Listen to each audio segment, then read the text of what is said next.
In those days, Israel didn't have a king. Every man did that which was right in his own eyes. This last line of the book of Judges is the summation of the Old Testament. It seems to be the goal of modern society, for everyone to do what they want to do. But in the book of Judges, there was an indictment of chaos, disorder, and evil. I should know. I was the high priest and ruled over Israel as the last judge.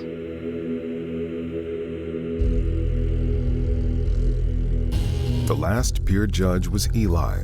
Although he was a man of God, Eli's two sons were bent on destruction.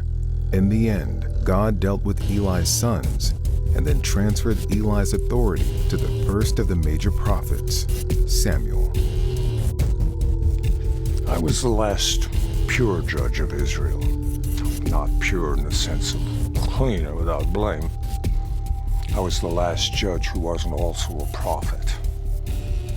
I'm going to tell you about the end of the book of Judges, but I will give you the end of my story first.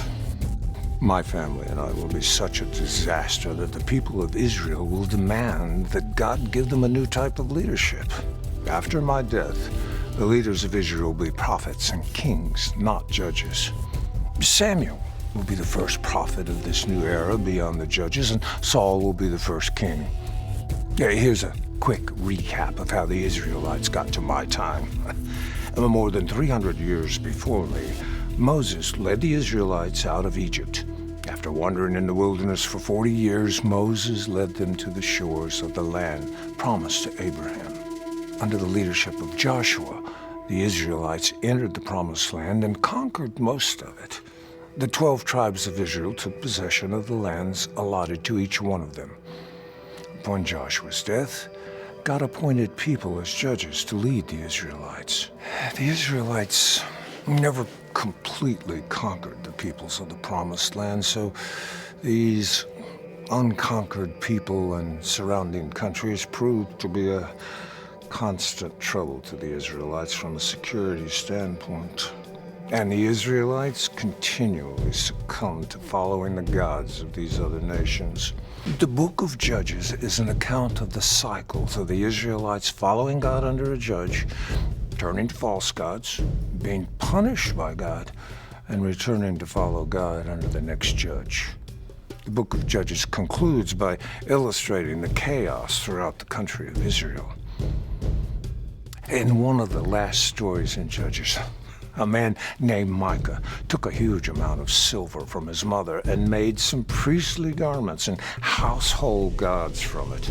He hired a Levite, a man who was supposed to be a priest of God, to be his personal priest for his false gods. In his ignorance and rebellion, he commented that the Lord would surely be good to him since he had a Levite as his own personal priest. Syncretism.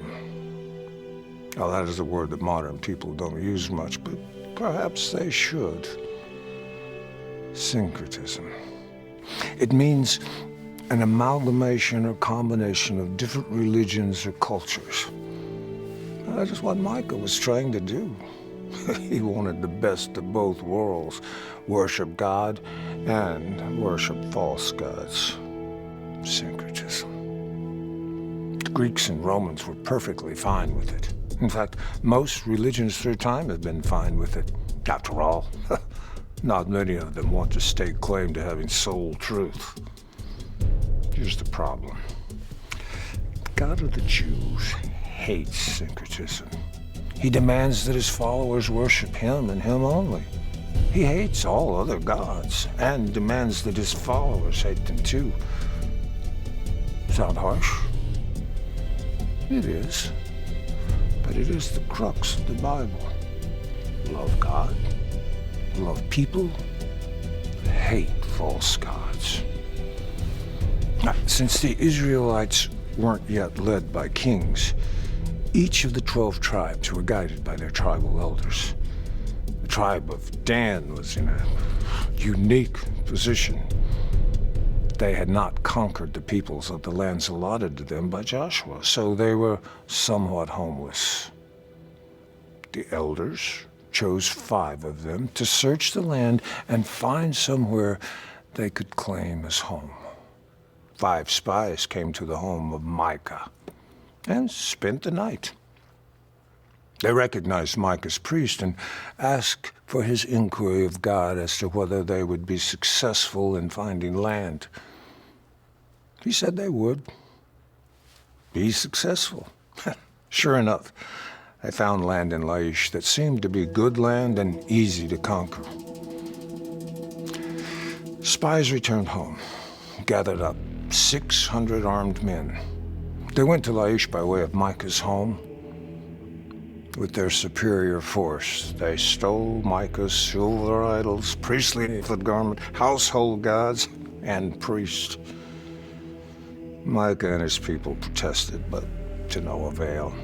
In the end, the people of Dan took his stuff and defeated Laish. They finally had a home.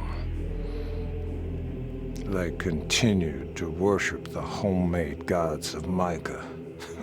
Stupid. Who was going to stop them? Israel had no king. Book of Judges ends with a long, almost incomprehensible story of the Israelites coming together to fight against one of their tribes, Benjamin. In the end, the tribes make sure that the tribe of Benjamin is punished severely, but survives. I lived in Shiloh along with my sons, Hophni and Phinehas. The tabernacle and the Ark of the Covenant were housed in Shiloh. People throughout Israel came to worship at Shiloh.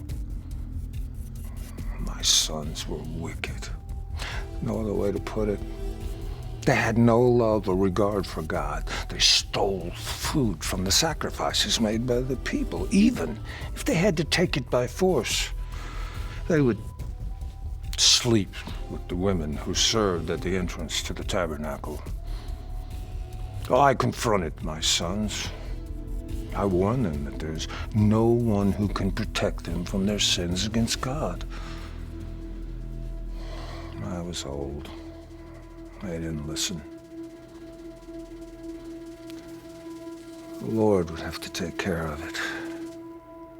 A man of God came to me to tell me that my efforts were not enough, since my family and I had dishonored God.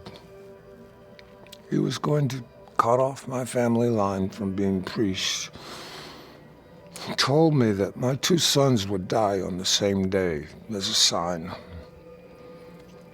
I lamented that my family had fallen so far. The first Phinehas in the time of Moses was zealous for God's honor. 3 centuries later, my son Phinehas so dishonored the Lord that he destroyed our family. The final accounting for the Israelites started because the Philistines, the accursed Philistines. Because we Israelites had refused to dominate the entire land, the Philistines became established in the coastal plains. We had no choice but to fight the Philistines to retain our nearby homes. We camped at Ebenezer and the Philistines at Aphek. In the first battle, we lost 4,000 men. When the soldiers returned, the elders of Israel claimed the defeat was due to the Lord not protecting us. They demanded that we give them the Ark of the Covenant to lead the battle. Without my consent, my 2 evil sons took the Ark of the Covenant and went to the battle. When the Ark entered the camp, the Israelite soldiers cheered so intensely that the ground shook.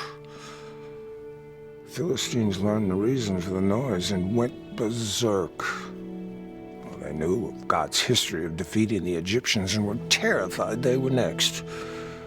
That was the good news. The bad news?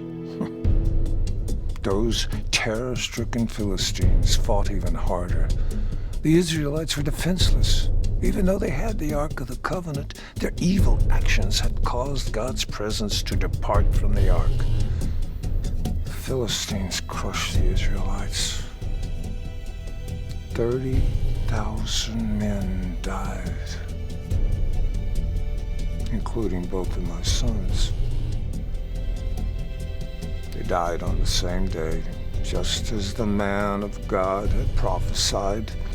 Toward the end of the battle, a messenger ran from the front lines to Shiloh.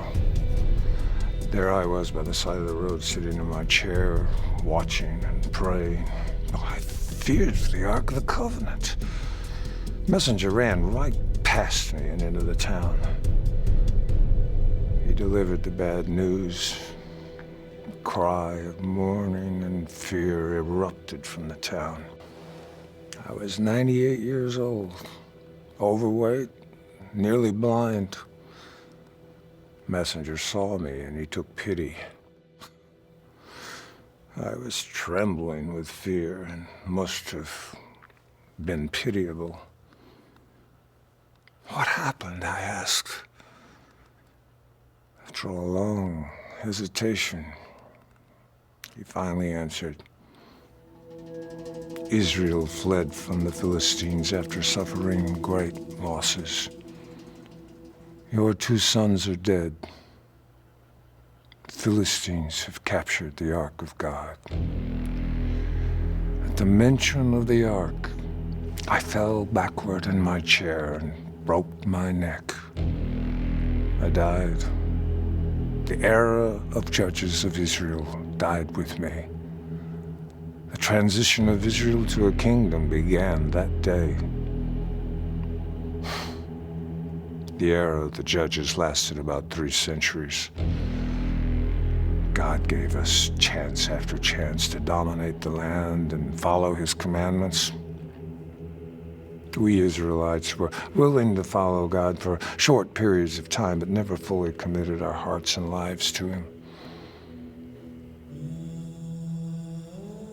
Because God loved your ancestors, he chose them and their descendants. He brought them out of Egypt by his mighty power in order to give them the lands of great and mighty nations.